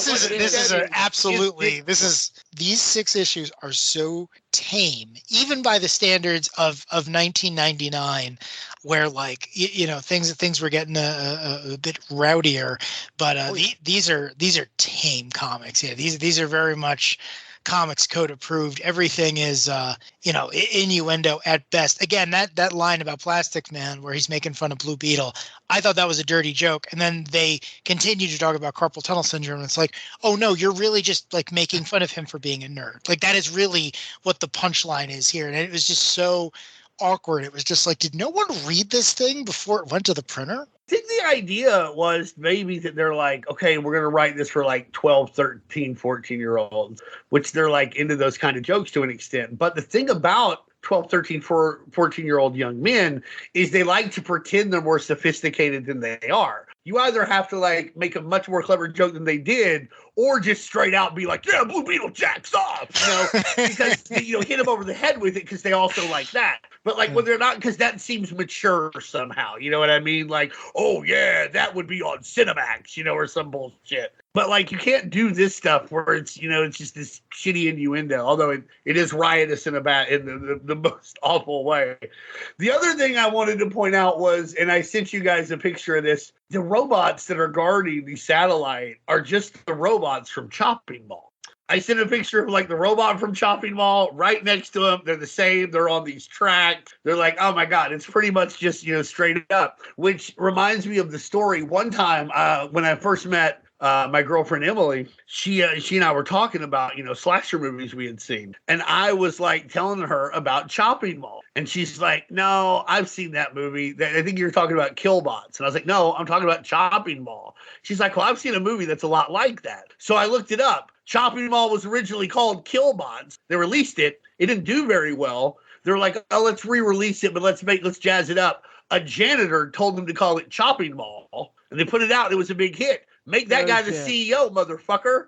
Like he's driving the sacks. But anyhow, when I saw them, that's immediately what I thought. I was like, those are just the robots from Chopping Mall. That's hilarious. Yep, there they are. Looking at it right now. The tracks are the same. The build's the same. They both shoot lasers. Yep. You know, like it's just that's all. Also, the only thing I really appreciate they tried to do this here. They gave Blue Beetle a bit of a little backstory, but again, it's like you said, they had never read any comic book that had happened between like the 60s and now because he'd already dealt with all that shit. Yeah. All that stuff had already been dealt with, you know, and so so it was good that they tried. And I'm a fan of the Dan Garrett Scarab Blue Beetle, and I like that like it sometimes gets brought back that Scarab is now like a, you know, it's a MacGuffin in the DC universe that like, I think it gets connected to Jaime Reyes at some point, and I think there was also like a loosely related story.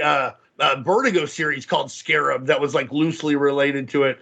Could be wrong about that. I've heard that. I never read it, so take that for what it's worth, which is like minus $30. So I did like that they tried to get that going because I'm a mark for that stuff, but I don't think it worked, but I'm glad they tried. I think the Peacemaker thing is a bad story, especially considering that they keep being like, he did it wrong as a doctor. And then you look at it and you're supposed to feel bad for him, but yeah, he operated on a kid without their parents' permission, and the kid died. Yeah. Why am I supposed to feel bad for him? It's like they won't let him be a doctor anymore. Sounds like they fucking shouldn't.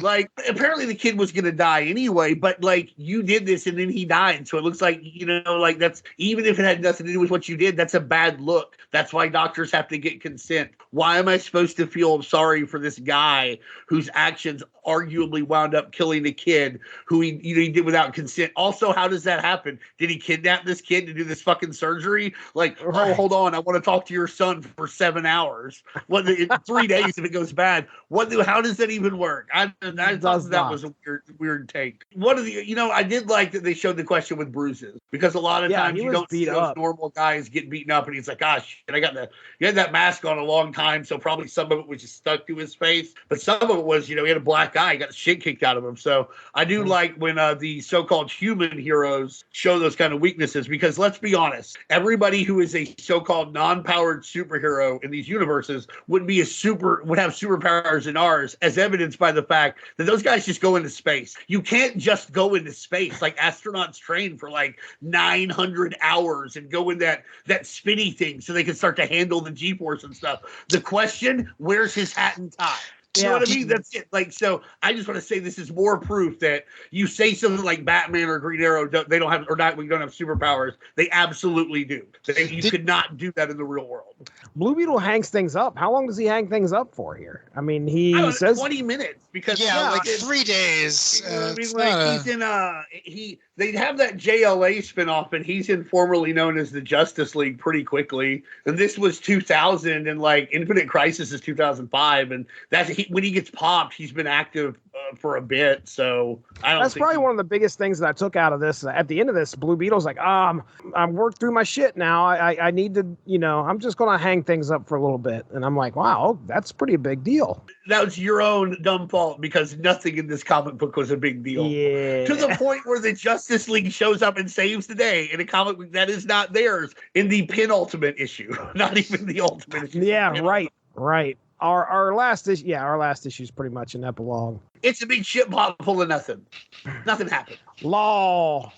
I can't believe that no one screamed that they were, in fact, the Law in 6 issues. That's all I wanted.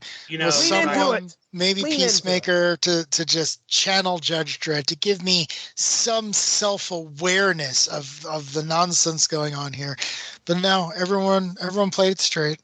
Let's get into Justice League Quarterly number 14. Really, it's about the cover. I mean, your cover. I was going to say, if this thing had come out a few years later, I absolutely would have bought it after just seeing the cover, because you cannot go wrong with a Mike Mignola cover, and this thing is gorgeous. I mean, this was right around when he was starting Hellboy. You can tell with the way the shoulders and the blacks are used, like he's about to enter his golden age. I mean, this cover is gorgeous. Really. Yeah, and I mean, he's about to enter his golden age, and think about what he's already done, like Cosmic Odyssey and his the X-Force stuff and that kind of thing. He's already Gotham by Gaslight. By Gaslight. There you go. He's no slouch, but I mean, Hellboy is Hellboy. So. Oh yeah, for sure. He's he's about to have a rocket strapped to him, but he was already on top of a mountain. Yeah, agreed. Agreed completely. Yeah. So this is Justice League Quarterly number 14. Came out in the spring.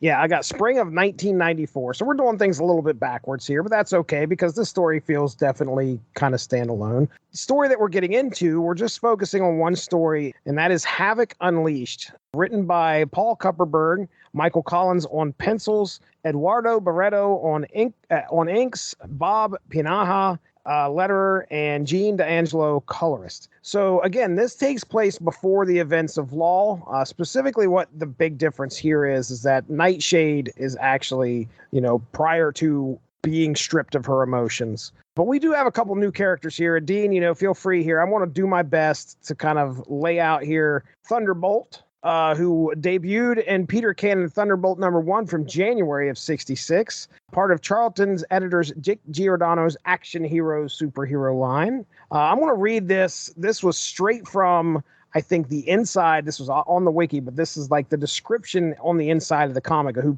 who Thunderbolt is. So Peter Cannon, orphan son of an American medical team, was raised in a Himalayan lamasery where his parents had sacrificed their lives combating the dreaded Black Plague. After attaining the highest degree of mental and physical perfection, he was entrusted with the knowledge of the ancient scrolls that bore the secret writings of past generations of wise men. From them, he learned concentration, mind over matter, the art of activating and then harnessing the unused portions of the brain that made seemingly fantastic feats possible. Then he returned to America with his faithful friend Taboo, which I don't think shows up here, and sought out a new life in a new land that required the emergence of Peter Cannon Thunderbolt. First of all, like we talked about earlier, Pat Morrissey owned the trademark and copyright to it. It is still owned by the Morrissey estate to this day. Thunderbolt was licensed to DC Comics around this time. It actually had like a 12-issue series. It was an ongoing, but it only made it 12 issues.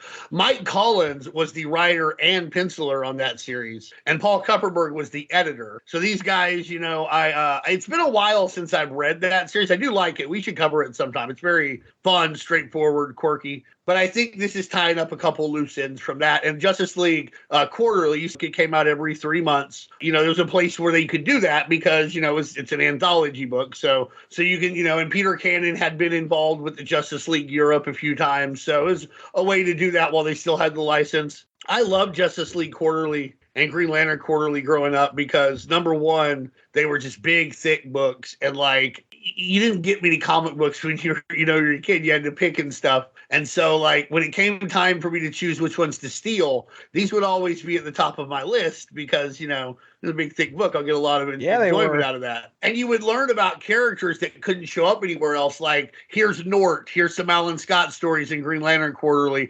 Justice League Quarterly, you're going to get some Global Guardians. You're going to get, these Charlton guys. They didn't really have room for in the mainstream books. So, for me, these were both big books. But yeah, back to Thunderbolt. Again, very similar story to Judomaster and Iron Fist. Probably that part of it hasn't aged well, but I think they do a pretty good job. I think Mike Collins does a good job of rectifying some of that with his series.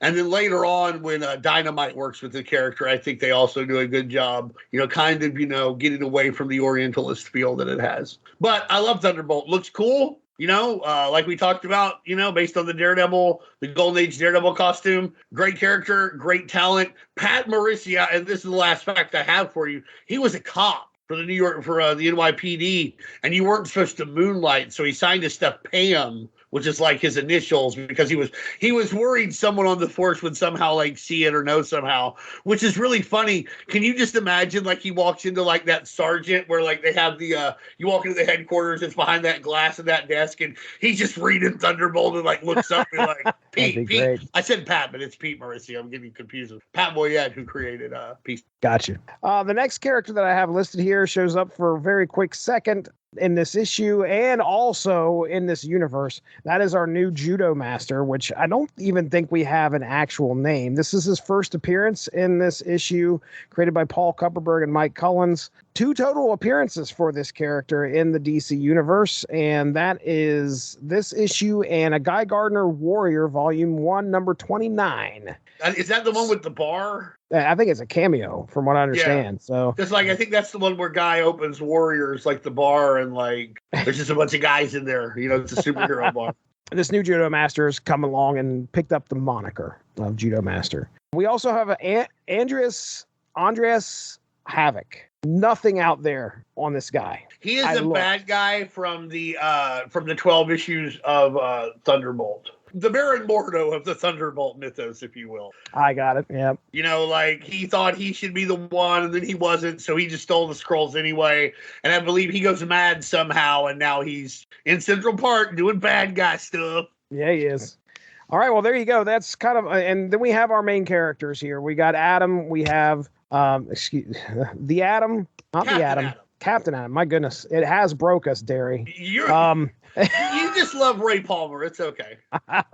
Blue Beetle, Eve Eden, Nightshade, Thunderbolt, and Captain Atom are also in this book. So here we go. I've got the synopsis ready to go. I don't want to start without giving you guys the opportunity. Is there anything I forgot or you guys need to talk about before I jump into that? All right, here we go. The one thing I would say is, honestly, the neatest part for me of this was the Peacemaker reference, where the general almost shoots somebody with his pistol. And I was like, because he says he goes with my cult Peacemaker, which is kind of a, it's a, wink, wink, nudge, nudge, Peacemaker is one of the Charlton guys. So I guess he sort of makes an appearance. I also looked at the gun itself, because I'm a gun mark, and I was like, I hope that, I bet they got it wrong. I bet they use a Colt 45, the automatic, but no, it is correct. It is a revolver. It was the right gun. And it, and it just reminds me of the Steve Earle song, Devil's Right Hand, where he's just like, first pistol I bought was a Colt 45. They called it a Peacemaker, but I never knew why. So it was good stuff. That was a good little part that, it's kind of a meta thing to the story. And the end where they're all like, I feel like we've all been together before. Ha ha. No. That's a really nice way to, wrap it up. Right. So we open this story outside a Tibetan monastery where a madman named Andreas Havoc has sprung free and now plots revenge on the hero Thunderbolt.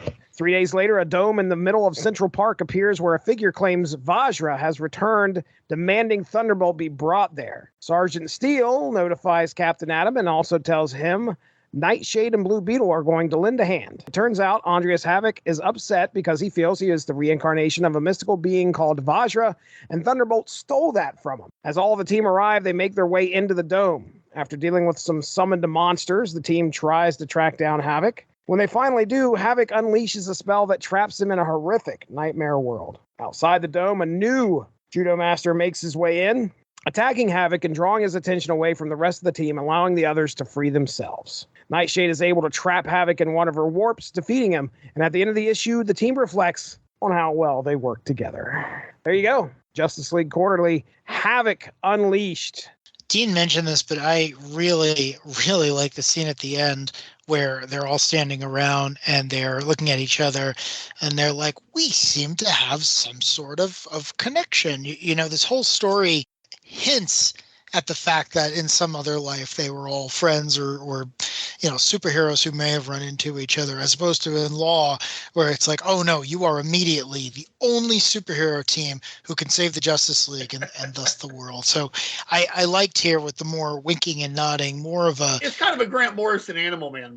Yeah. I Not as serious as that, but like it kind of had that feel.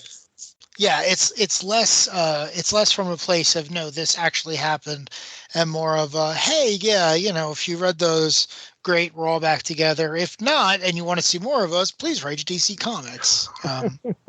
But I agree with you guys. I did not read Quarterly when it was coming out, but I love going through these stories and seeing either things that were otherwise put into a drawer or stories that never got a chance to complete. I know if I had been reading Thunderbolt at the time and this story had come out to kind of wrap things up, I would have really appreciated that. I know I still do today when, last issues get published in annuals or whatever the equivalent of Marvel Comics Presents is today. So I thought that was really cool. And actually, I read the other stories in this issue, and while I understand while we are not covering them, I do like the opportunity to do one-offs of people who wouldn't have been able to carry their own books. So I think Quarterly's a pretty solid title.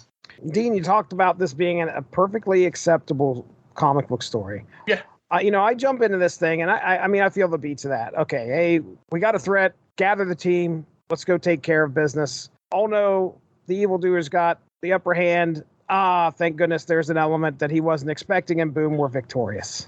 No, thank God there were sewers for Thunderbolt 2 to climb through.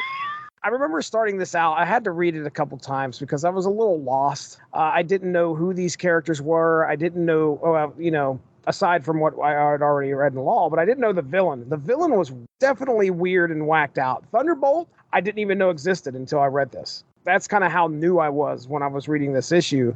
Didn't know anything about Thunderbolt being a superhero. I was having a hard time following the villain. Like, dude was created a dome, and there's this big dude at the top of it hanging out saying, bring so-and-so to me, I'm the Vajra, blah, blah, blah. And, it took me a couple times to read it and finally figure out what was going on. But yeah, as far as like superhero stories go, yeah, it was there. It was perfectly acceptable. The guys got together and they took care of business. Dean, do you think, seeing these Charlton heroes on the front cover, that's going to pop? Was that the selling point? Obviously, right? Yeah, I mean, I think that's if you weren't already buying Justice League Quarterly, that was your best reason to buy this. I mean, unless you knew who was going to be in it. I can't remember the other stories, but perhaps there were characters that you wanted to see more of. Like I remember in one issue, like Fire and O'Baron and Ice and Guy Gardner go on a double date. It's a fun story, like you have that kind of thing, in this title. So, I mean, I think that like the Mignola cover is probably worth the price of admission alone, especially now. You're going to find this in like a buck bin. Yeah. You're going to find, so, it might not have been worth $3.50 at the time, which I think is what the cover price was. But, it's certainly worth $1 now. I think you're right. It probably didn't come together very well. Like I also knew that like when Thunderbolt's having his nightmare vision, because Havoc is controlling him, there's a lady that he's talking to, and that lady was his girlfriend in the title, in his own title. But it turns out she was like he was trying to fight this crime agency or this, crime syndicate. And turns out she was in charge of it. So like I knew that. So that makes it, more important to me. But if you didn't, they didn't really get that across. I'm not saying it was perfect, but I am saying that, like I said, if you knew these characters and you like, Blue Beetle or Captain Atom or Thunderbolt, or Nightshade, this was fine for you. I don't know if there was much if you liked Judomaster or Judomaster 2, but nobody likes Judomaster 2 because you didn't do anything else. Right. You have to know about him to dislike him. Nobody liked them that read them, and nobody liked them that wrote them either, because they obviously decided not to do it anymore. They just that guy. I don't know what happens to their careers from here, but I think Mike Collins has a lot of other things going on. I think he did start doing stuff closer to home because he's British, and I don't think Paul Kupperberg's an editor much longer. Right? 5 more years or something. So maybe that's part of it. Maybe they were like, well, that didn't work, so let's not bring it up anymore. Another thing is where you put him. What are you going to do? Put him in another JLQ? This was only like tangentially related to the Justice League already. Yeah, and again, kind of like what you were saying, is we got to work our shit. We got to get our shit in. Right. Judomaster is the shit. The cult Peacemaker, the Peacemaker is the shit. We got to get that shit into this issue somehow. Got to get it in. I've never read the Thunderbolt series, so I did enjoy this story. I thought it brought you up to speed quite nicely if you hadn't read it. But, ultimately it really is an issue of an ongoing book. But like I said, it tees up Law very nicely, even if it couldn't necessarily have anticipated that book. The other thing I'll say about this one in particular is I really like the art. It's very much... Yeah, I was going to say that too. Mike Collins is a great penciler, and he's very overlooked. It's very much of its time, but it's dynamic. The characters very much look like superheroes. Everyone's doing something. They're constantly in motion. So I enjoyed it for that. I thought everyone had pretty good design work too. So definitely my favorite art of what we read for tonight. Who's got also noticed that Sarge Steel talks like a person and not like gumshoe spy caricature in this. Right. He's so over the top. Have you guys ever read Frank Miller's Hard Boiled? No, I've No, heard but of it, but I've never read it. So Yeah. basically, the gimmick there, I mean, we may want to cover it one day, but the gimmick there is it's a person who's programmed to talk like that. And that's all I could think of with Sarge Steel. I'm like, you're so over the top. Are we going to find out that you're a Cord Industries animatronic or something to that effect? But again, Law never gets to that level of self-awareness. He really does play it straight and gets to go off with the gorgeous, wealthy, incredibly horny redhead at the end of the book. So Let me ask Jesse a question. Ask Does me. Sarge Steele's like metal hand qualify him to be in Cyberforce? That answer is yes, sir. All right, That answer is yes. Steele. Hell yeah. Steel. He was actually the sergeant that Stryker was talking to in Mars Attacks Image.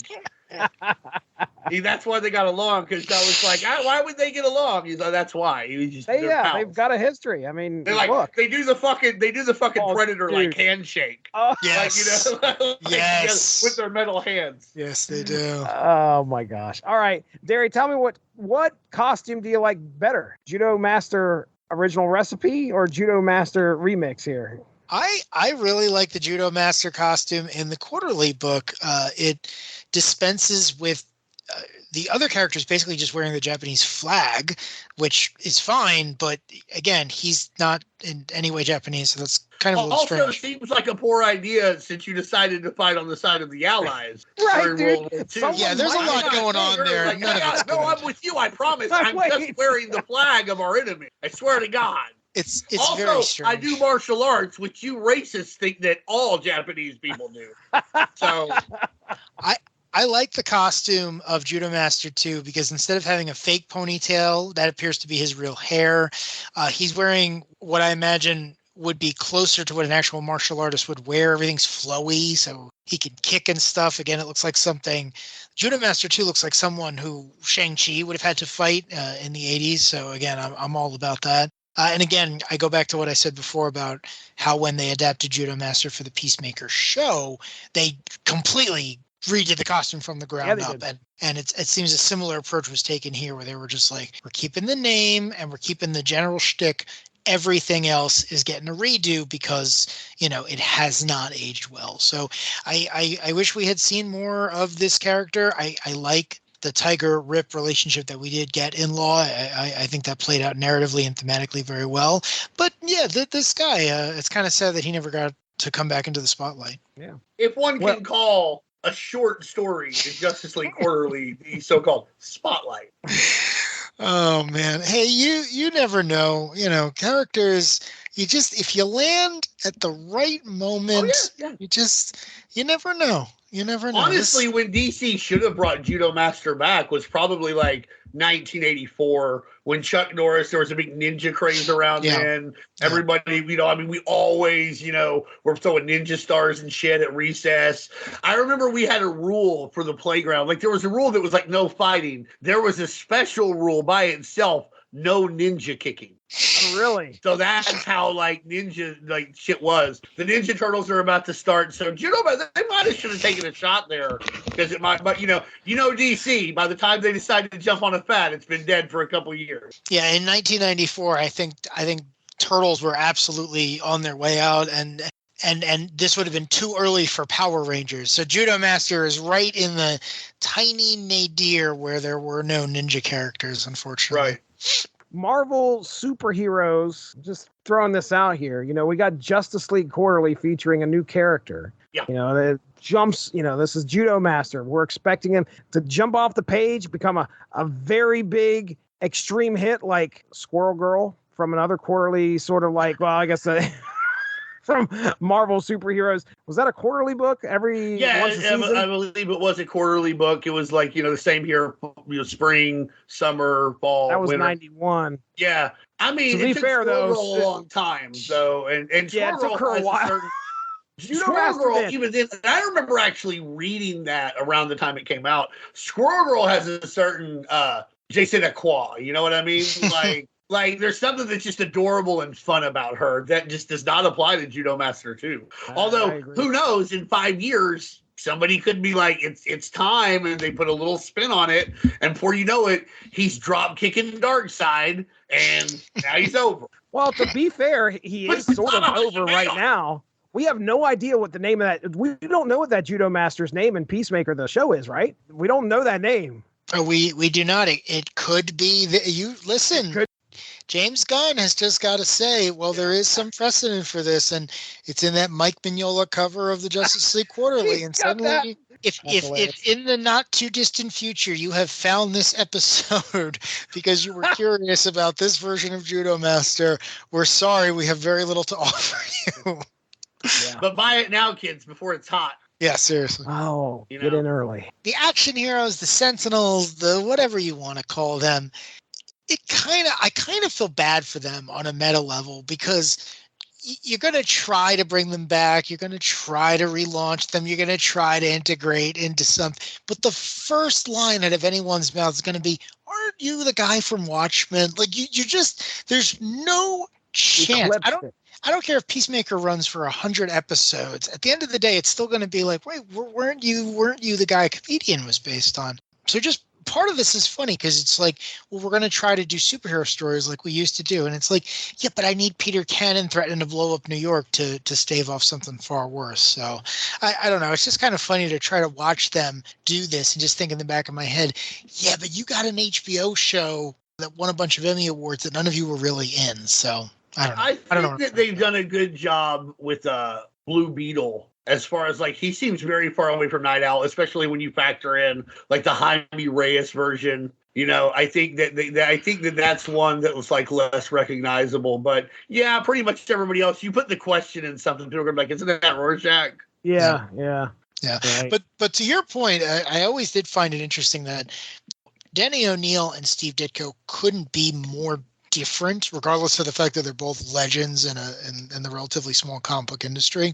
You know, Denny O'Neil was an ardent pacifist. He never appeared at a convention without his peace sign logo. And Steve Ditko, of course, was an ardent objectivist who eschewed all of the publicity. And the fact that they both worked extensively on the question is so funny to me because, you know, and Dean mentioned this earlier, you go from basically a right-wing or hardline superhero who has no problem murdering someone who he considers as something bad, and you end up with this like Zen Buddhist postmodern warrior monk, and it's all the same character. So again, the question definitely continues to be very interesting. And as we've said, all of that was thrown out for the JLU, where he's just like a weaponized conspiracy guy. So the question, I think, is definitely the most interesting of all these guys. But again, when you have the co-creator of Spider-Man and Doctor Strange pouring his heart and soul into this, how could you get anything else? Well, great discussion all around about two stories that we didn't think, you know, lived up to what we wanted it to. Regardless, we had the discussion. So with that being said, let's go ahead and get into plugs here. Dean Compton, let's talk about the Unspoken Decade and where everybody can find you. All right. Well, we're on Facebook doing 90s comic stuff, still on Twitter at Unspoken Decade. We're starting an Instagram at Unspoken Decade. It's very bare bones at the moment, but it exists. So you can go see it, you know, if you want. And you know, be both more the same 90s comics pictures. Obviously, we're at the UnspokenDecade.com. You know, we got some really good articles, you know, there for you to read, and, you know, more coming out about once a month thanks to Simbi fans' hard work. So, you know, check all that stuff out because it's the greatest goddamn thing you've ever seen. That's right, damn it. That's right. Listen, ladies and gentlemen, you're listening to this episode on the Source Material Comics podcast feed, most likely. Which is great because there's all sorts of other content out there on this feed you can listen to talking about comics. Specifically, Unspoken Issues is on here. Dean, Darry, and myself talking 90s comics. We got Chris Armstrong, other guests coming onto the show talking 90s comics. Also, the Source Material Comics podcast, where we just expand things out. It's like a book club for any comic in any era. And we have quite a few of those. We're over 300 episodes at this point. Actually, I got a spreadsheet. I looked at all of them. We got like 380 some episodes of source material out there. So most likely, thank you very much, you're going to be able to find something out there in order to listen to us just discussing comics. That's what we love to do here. That's it. We're done. Thanks for joining us. Have a good one. Bye-bye. Thanks for joining us. Unspoken Issues is part of the UnspokenDecade.com, the home for 90s comics, blogs, and podcasts. Unspoken Issues also has a Facebook group you can join if you are interested. Just search the Unspoken Issues podcast and request to join. All of this would not be possible without W2Mnet.com and the Rattleitch Broadcasting Network, so make sure to seek them out for more podcasts. If you enjoyed what you heard today, please feel free to share, and we look forward to entertaining you again soon.